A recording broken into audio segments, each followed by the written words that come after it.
December 9th at 11 a.m. Calling the roll for the meeting is Nan Baker. Jim Boyle serving as an alternate for Dale Miller. Khalil Sarin serving as an alternate for Dan Brady. Here. Dave Marquardt serving as an alternate for Mike Dever. Here.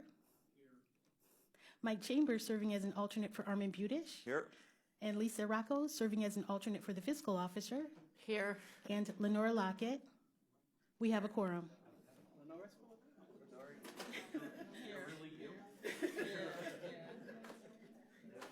Take a quick minute to look at the minutes from December 2nd. And if there's any corrections, let me know. Okay, seeing none, I move to approve. Is there a second? Seconded by Councilwoman Baker. All those in favor say aye. Aye. Opposed? The item's approved. Okay, next item. The first new item is BC 2019-906, Department of Public Works, submitting an amendment subsidiary number 2 to a contract with Cook Paving and Construction Co. for resurfacing of North Main Street from the Chagrin Falls Township's South Corporation line to Falls Road in Chagrin Falls Township in connection with the 2018 Operations Resurfacing Program for additional funds in the amount not to exceed $43,352.82. Also recommending to accept construction as complete and in accordance with plans and specifications, and requesting authority for the county treasurer to release the escrow account in accordance with Ohio Revised Code section 153.63. Dave Marquardt from the Department of Public Works. This is the final amendment for the resurfacing project on North Main Street in Chagrin Falls Township. After the construction was complete, we had a very heavy rainfall in the township area, and that heavy rainfall caused erosion of a newly constructed ditch alongside the road. This amendment has included in it restabilizing that ditch, and we also replaced a culvert that we found was in need of repair that was contributing to some of the problem. The cost of the repairs were in the range of $30,000. The remainder of the $13,000 is for final quantity adjustments. Okay, are there any questions on this item? Seeing none, I move to approve. Is there a second? Seconded by Mr. Boyle. All those in favor say aye. Aye. Opposed? The items have passed. Next item.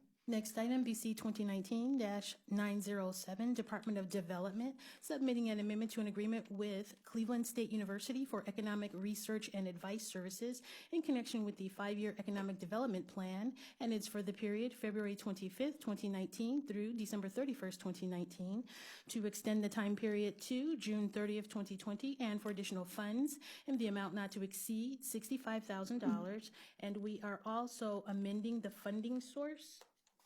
For this item, it's still $25,000 by the general fund, but the $40,000 will be from the HHS Administrative Fund Support. Great. Good morning, Paul Hertig, Department of Development. We have an existing contract with Cleveland State. Its supports weren't done by the Center for Economic Development, led by Dr. Irina Lendl. They've been working with us on a variety of research. Most of it's directed towards the measures and measurements for the county's 5-year economic development plan. We're amending the contract to extend time and add some additional funds. Part of the work has now entered into the area of working with our Skill Up program, which is, again, part of our 5-year economic development plan workforce. But because it's focusing on the Skill Up program, we thought it was most appropriate to have some additional funding come in from HHS administration. Okay, thank you, Paul. Andre, do I have to amend this one, or is it just a clerical for the fund? Just a clerical. Okay. Are there any questions for Paul? Go ahead, Clay. So just a quick question. I noticed that the time period is extended to 6/30, and I'm assuming that's because of the, submission of the 5-year plan. But do we anticipate using these services for 5-year plans ongoing? And if so, when do we anticipate? Are we going to RFP this? Are we going to go back to them? How are we going to do that? Thank you for the question. Budget permitting, development would intend to continue working with the Center for Economic Development. And in terms of process, we've been advised that as a government-to-government agreement, procurement is not mandatory.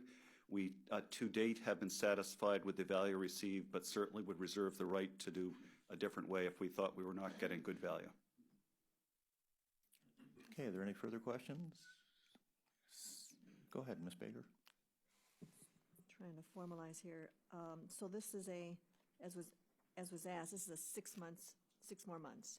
And then you're anticipating that you're going to be continuing that after that 6 months? In terms of development, we anticipate we would be bringing forward a new agreement for the economic development plan work and other work suitable for the general fund.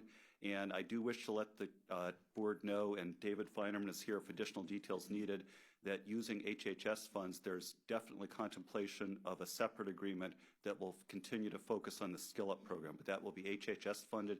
It'll be brought forward from the HHS contracting system. If I may, so does the Skill Up program currently paid out of Health and Human Services levy? Again, I want to be very careful about this. I've got a couple experts here. It's my understanding that this contract is from HHA's administrative funds, which are not levy funds. I am not an expert on the larger question that was asked. I would defer to others. We could get that information if desired. So you're not sure if the 25,000, the 40,000 is all admin support? Yes, and the 25,000 is from Development's general fund operating budget. It is. And so when I said I didn't know, I simply am not an expert on the funding of the broader Skill Up program. We have two gentlemen here, David Feinerman and David Merriman, who can perhaps answer that question. Good morning, David Merriman, Department of Health and Human Services. These are levy funds. They're being paid out of an admin code. Okay. But these are Health and Human Service levy funds. Even when we call it HHS admin fund support, those are levy funds? Those are levy funds. It does say in our explanation that the HHS administrative funds, which do not come from HHS levy, so that's incorrect? You now have an expert who can authoritatively give you the right answer. Okay. Okay, well, that helps. Thanks. Okay, any further questions? Okay, seeing none, I move to approve. Do I have a second? Seconded by Mr. Boyle. All those in favor say aye. Aye. Opposed? The item is approved. Thank you. The next item is a two-part item, item number BC 2019-908, Department of Information Technology, on behalf of the Sheriff's Department. A, submitting an RP exemption on requisition 47334, which will result in an award recommendation to Integrated Precision Systems, Inc., in the amount not to exceed $53,892.44 for the purchase and installation of replacement surveillance cameras in 16 elevators in the Corrections Center in the Justice Center. And B, recommending the award in connection with said RFP exemption. Good morning, David DeGrandos from the Department of IT. Forgive me, I have a bit of a cough this morning. This is part of, you've seen the other pieces of this Phase 1 project for upgrading security systems in the jail. Last week was for the installation, purchase and installation of cameras for the high-risk mental health cells. The week prior was for the path from the Justice Center to the Correction Center and the bullpen where prisoners are housed during they're waiting for trial or court dates. This is for the elevators, all the elevators in the jail, in both Jail 1 and Jail 2 that have live feed-only cameras, approximately 20 to 25 years old.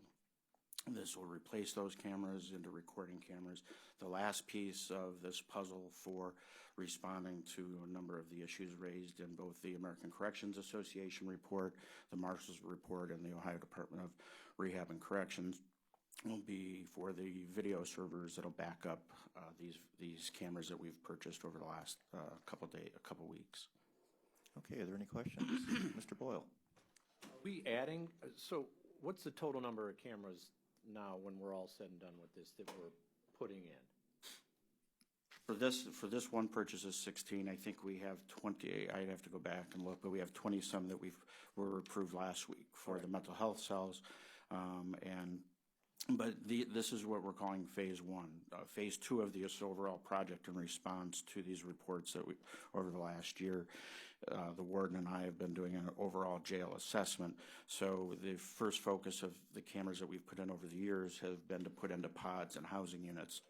What we are now doing is the assessment to cover other areas such as hallways, ante rooms, 2 pods, and those types of places, so that we have an overall coverage of the facility. By way of comparison, until we probably approximately have about 200 recording cameras in the jail as of this time.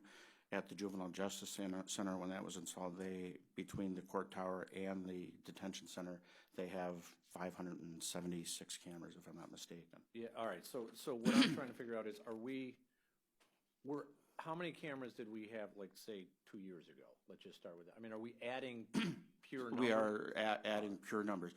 All the cameras prior to, I want to say, about 7 years ago, were live feed-only cameras. Oh, okay. They were what was installed to begin with. Got it. We started a process to a pilot project in 2009, and then we've been blossoming from there when funds were made available from the correction center. Now, most of the plans that we've had, were drawn up, or started to be drawn up by me probably 8 years ago, but it's only now that they're coming to fruition with the scope of work that's been identified through the administration. And where are we, so the film that's taken, are we maintaining that? I know that's been an issue. It is. We've seen some of the court cases and stuff. Are we going to maintain the actual video footage? We maintain, well, for any court case, any request that we get, whether it's a public records request or a legal hold, we hold that video, we store that video in perpetuity until we're told otherwise. Other video we have for 30 days, up to 30 days. We've been slowly pushing that with whenever I order video servers, I don't order just for that project. I usually try to build in an extra 20% or so, thinking that we're going to have 1 or 2 cameras that may have to be added, and I'm not going to buy a server for 1 or 2 cameras. But our goal will be to get to 90 days of storage. Are we gonna end up having to add more servers at the back end of this? We are. One of the options that you'll see, there'll be an item, I'm finishing it up today. I don't know if it'll be in for this year, but you'll see for the video servers for this project.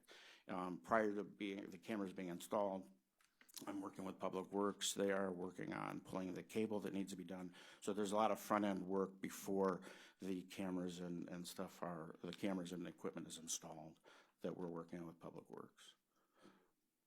Councilwoman Baker? Just to be clear, the explanation says it's for the purchase and installation of replacement surveillance cameras in 16 elevators. So That is correct. So these cameras are already there? There are 16 existing cameras that are 20 to 25 years old, Okay. that are analog cameras that are not recording cameras. So all the original cameras that were installed in Jail 1, whenever they were installed in Jail 1, probably not at the inception in 76, Okay. were installed maybe in the 90s, and Jail 2 cameras were probably installed in 95 or sometime shortly thereafter. All right. So these are replacing those cameras. These are all, the cameras are there, but we're updating. We are replacing. updating the existing live view-only cameras. Good. Thank So you. there's a lot of incidents that occur when they're transporting prisoners in these elevators, especially when the inmates are first being booked and brought up from the Sally Port into the booking area.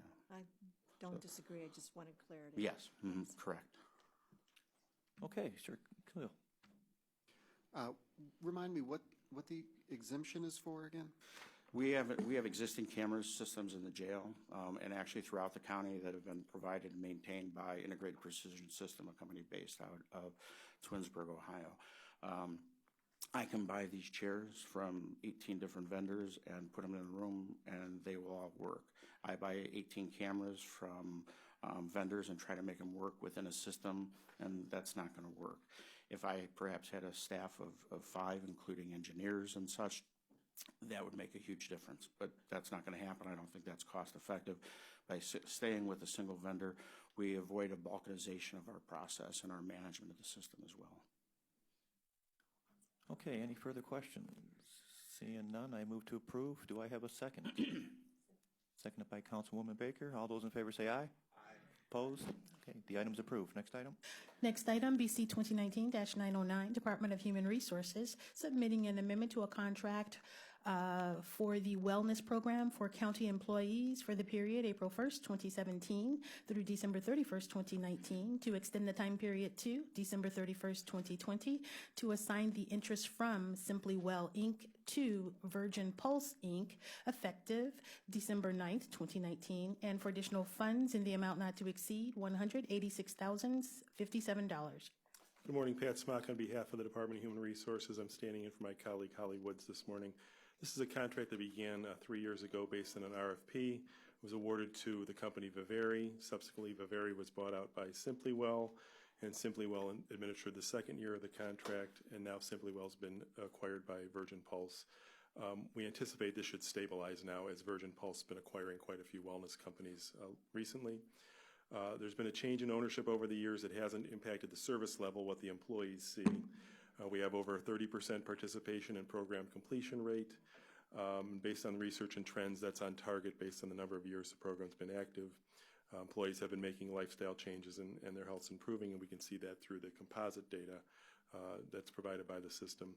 We are requesting an extension of the contract, and with the change to Virgin Pulse, we're going to change the wellness year to run with the calendar year, and the next program year will start in 2020. The current contract wouldn't allow a third full year of the program, and so extending this will allow a third full year. And then the department plans to go for RFP in 2020 to begin in 2021, and we appreciate your consideration of the request. Okay, thanks, Pat. Any questions? Khalil? So how concerned should we be about this ongoing trend of consolidation of wellness providers and what that might do to competition and pricing? That's an excellent question. I did some research on Virgin Pulse prior to today's meeting, and the statement that we made that they really are buying up a lot of wellness companies. There still are a lot of choices out there. It's a growing market. It's a burgeoning market.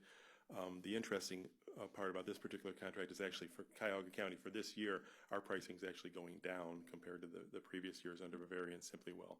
But I think it is a concern. I don't know that Virgin Pulse or companies like that would have the ability to buy up all the companies, as it were. There are a lot of small startups coming, but I can see it being a concern.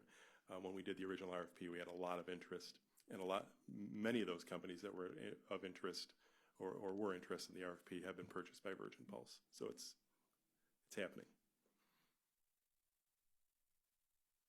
Okay, any further questions? Seeing none, I move to approve. Do I have a second? Seconded by Mr. Boyle. All those in favor say aye. Aye. Opposed? Item approved. Thanks, Pat. The next item is a two-part item, item number BC 2019-910, Department of Public Safety and Justice Services. A, submitting an RFP exemption on requisition 46801, which will result in an award recommendation to Belfair Jewish Children's Bureau in the amount not to exceed $15,000 for evidence-based trauma-informed treatment services for child victims and witnesses of violence in connection with the fiscal year 2020 Victims of Crime Act Defending Childhood Initiative project for the period October 1st, 2019 through September 30th, 2020, and B, recommending the award in connection with said RFP exemption. Good morning, Mary Beth Vaughn from Public Safety. And as Andrea's mentioned, this is a therapy contract that we have with our VOCA award. This is the third and final of our therapy contracts that we'll be bringing forward to you.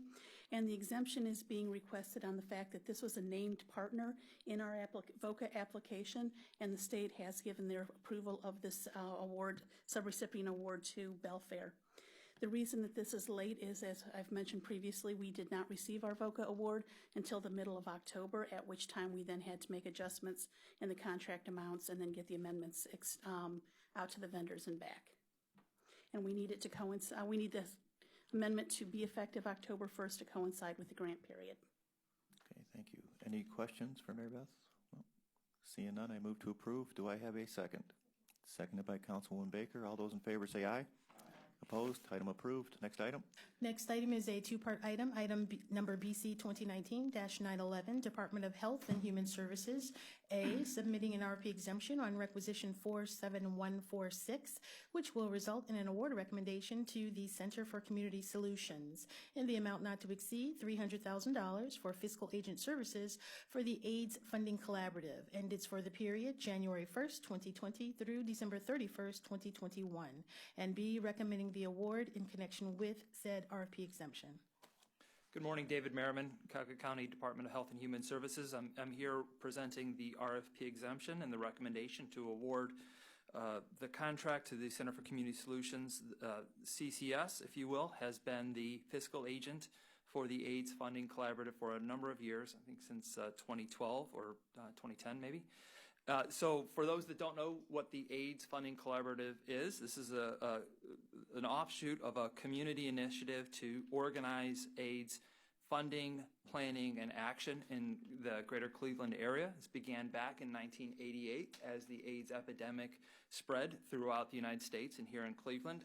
And I feel this is one of the great assets of our region. The AIDS Funding Collaborative is the agent that has enabled the syringe exchange program to continue in the greater Cleveland area for almost 30 years. And it is an asset that has enabled us to move into new projects and initiatives such as PrEP, which enables people living with someone that is on HIV to be prevented from the spread of HIV. The AIDS Funding Collaborative has 6 fiscal contributors or funders, the county, the city, the Adams Board, Cleveland Foundation, Gunn Foundation, and Mount Sinai. And in that way, the community is able to strategically respond to AIDS initiatives as organizations look to respond to the epidemic in their own community or with special subpopulations. They are able to submit their proposals to a single entity to respond to, as opposed to shopping those amongst many different providers. It is also an efficient way for the providers to congregate funds so that we have a much larger buying power. We can make the AIDS Funding Collaborative can make a $200,000 multi-year investment in the syringe exchange program, as well as a $5,000 investment in a small faith-based organization that is trying to take on HIV in the community.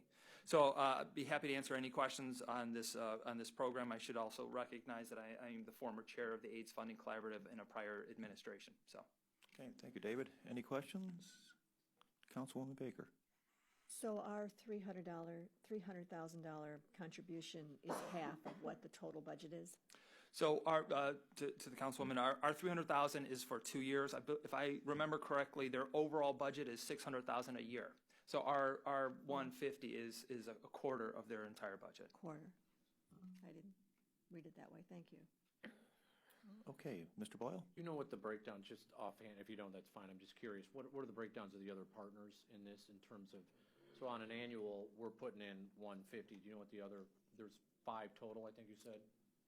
There are 6 total. 6 total, I'm sorry. I don't know that as I stand here. If you'd like, we could request that from them and get back to you. I just was, more than anything else, curious. Okay. Any further questions? Okay, if seeing none, I move to approve. Do I have a second? Second. Second by Mr. Boyle. All those in favor say aye. Aye. Opposed? Item approved. Thank you. Thank you. Is a 2-part item. Item number BC 2019-912, Department of Health and Human Services. A, submitting an RFP exemption on requisition 47277, which will result in an award recommendation to Children's Hospital Medical Center in the amount not to exceed $257,400 for poison control services and support of the Drug and Poison Information Center. And it's for the period January 1st, 2020 through December 31st, 2021. And B, recommending the award in connection with said RFP exemption. Good morning, Chris Alexander, Department of Health and Human Services. I'm here presenting on behalf of the Division of Health Policy and my colleague Sabrina Roberts. We're seeking to amend our contract with Children's Hospital Medical Center to support the Drug and Poison Information Center. The Drug and Poison Information Center is a nonprofit organization hosted by the Children's Hospital. Services are provided at no cost to county residents, 24/7, 365 days a year. Couple things I wanted to highlight. There are only 2 poison control centers in Ohio. One is for rural counties, one is for urban counties. Ohio is one of only 2 U.S. states that does not fund core poison control services. So this is obviously very critical service to our residents. Children's Hospital began providing this service in early 2014 to Cuyahoga County residents when the Northern Ohio Poison Control Center that was operated by UH closed. This is not a new service or contract to the county. The original procurement method was through an RFP exemption. This contract is funded through 100% Health and Human Services levy dollars, and it has remained flat since 2014. Just a couple statistics. Just in the most current contract period, the Poison Control Center has handled 43,350 calls. About 16,000 of those were from poisoning victims. They've consulted on approximately 6,000 hospital patients and estimate savings to Cuyahoga County residents in over $11 million annually.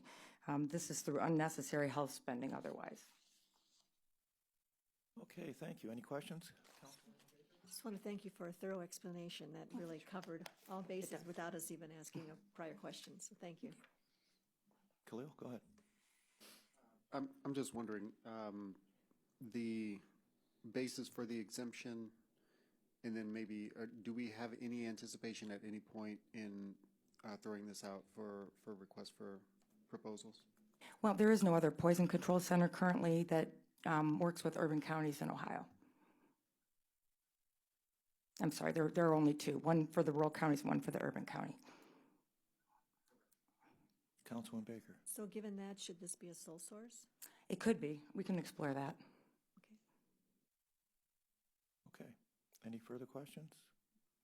Seeing none, I move to approve. Do I have a second? Seconded by Councilwoman Baker. All those in favor say aye. Aye. Opposed? Item approved. Thank you. We're moving on to exemptions. Item number BC 2019-913, Sheriff's Department, recommending to amend board approval number BC 2019-833, dated November 12th, 2019, which amended board approval number BC 2019-200, dated March 11th, 2019, which authorized an alternative procurement process on requisition 44198 and resulted in an award recommendation to Daily Legal News for legal advertisements of notice of foreclosure, sale, and delinquent land taxes in accordance with Ohio Revised Code sections 23, 29.26, and change the time period from October 1st, 2018 through April 30th, 2023 to August 4th, 2018 through April 30th, 2023 to pay for an outstanding invoice. We are now requesting to change the time period from August 4th, 2018 through April 30th, 2023 to July 21st, 2018 through April 30th, 2023. Good morning, Allison Bellack, Sheriff's Department. 8/4/2018 was the date of the invoice. However, when we went to pay it, OPD saw that the first posting of Daily Legal News was July 21st, 2018. So all we're doing is amending the exemption to be the first date that it was posted in Daily Legal News. Okay, any questions? Seeing none, I move to approve. Do I have a second? Seconded by Mr. Boyle. All those in favor say aye. Aye. Opposed? Item approved. Thank you. Next item, item number BC 2019-914, Office of the Medical Examiner, recommending to amend board approval number BC 2019-95, dated February 4th, 2019, which authorized an alternative procurement process and resulted in award recommendations to ProMega and Life Technologies in the total amount not to exceed $276,257 to procure genetic testing kits and other consumable supplies. And it's for the period January 1st, 2019 through December 31st, 2020. They are now requesting to extend the time period to December 31st, 2022, and for additional funds in the amount not to exceed $577,848. Hugh Shannon, Medical Examiner's Office. These are the primary providers of the kits we use in the DNA lab. It's under exemption because we have to use their products, but they have distributors throughout the United States. However, every time we put it out to bid, the parent companies are the ones that always come back with the lowest price. So we go through the exemption process. The other thing about these are these DNA kits have short shelf lives. We never know how many we're going to need at a given month, so we have to be able to be pretty nimble in placing these orders. So we do these blanket exemptions Most of the money comes from the DNA backlog grant. If we expend that, then we turn it over to the Crime Lab Fund. But again, in any given year, we're not sure how many we're going to consume. Okay, any questions for Hugh? Khalil? This might not be a question you can answer, but I'm curious if the parent company undercuts their distributors. Do the distributors just exist in those places where they've got like location requirements or something like that for That's purchasing? that's the likely reason for it, but I don't have a specific answer now. Okay, any further questions? Did you have one? Lenora, please. Nora Lockett, Office of Procurement and Diversity. Just wanted to confirm, it looks like the first period was for only 270-something thousand, but now for 2 years you want 577. Is that an anticipated because of increased usage, or was it a total because you're extending the time period? I believe that's a total for the extended period of time, yes. For the addition, the total, including the original time period? I think for the extra 2 years, I think. Just for that Yeah. 577, okay. And 848, so. Yeah. Okay, I'm sorry, Hugh. Any further questions? No? Seeing none, I move to approve. Do I have a second? Seconded by Mr. Boyle. All those in favor say aye. Aye. Opposed? Item approved. Thank you. Moving on now to the consent agenda, item numbers BC 2019, 915 through 916. A minute to go over. Let me know if you have any questions.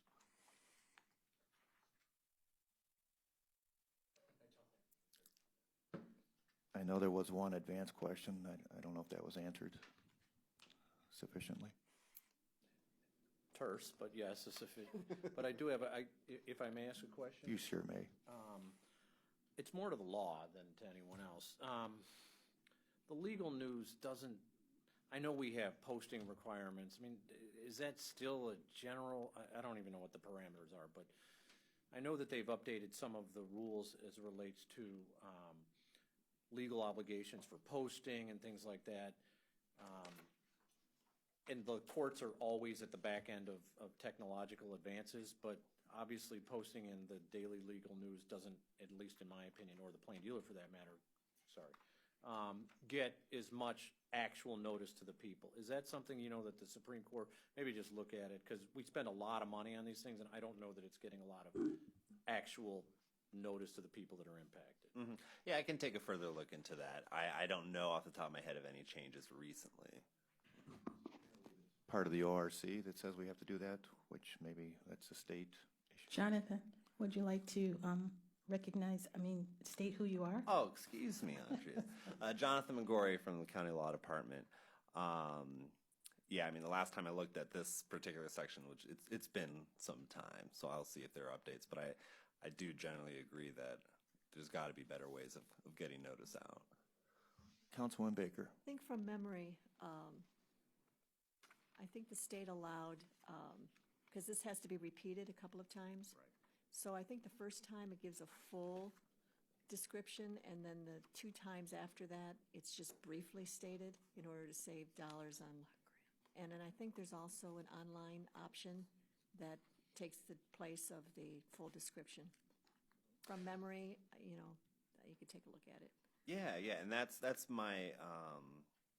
my recollection too. And because of all of the changes in getting notice out electronically, I wouldn't be surprised if there has been a change. But since it's been so long, I'd like to update the research there. Thanks. I would imagine someday there wouldn't be too much printed anyways, so, okay. Yeah. Okay, seeing no further questions, I move to approve today's consent agendas, 915 through 916. Do I have a second? Seconded by Mr. Boyle. All those in favor say aye. Aye. Opposed? Okay, consent agenda is approved. Do we have any other business? No other business at this time. Okay, since there's, oh, yes. Actually, I had a really quick question. In item number 4 in other business, in the items of note, I had a quick question about the Griffin and Strong contract, and I don't know that this is something that can be answered right now, but if somebody could follow up.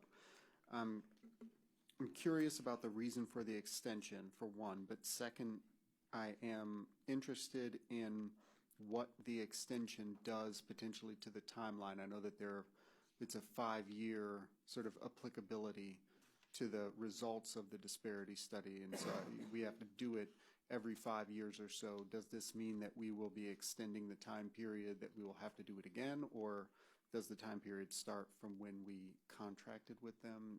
I'm curious about how that works. Lenore Lockett, Office of Procurement and Diversity. As far as the county ordinance on how we have to update it in 5 years, I would have to check and confer with law.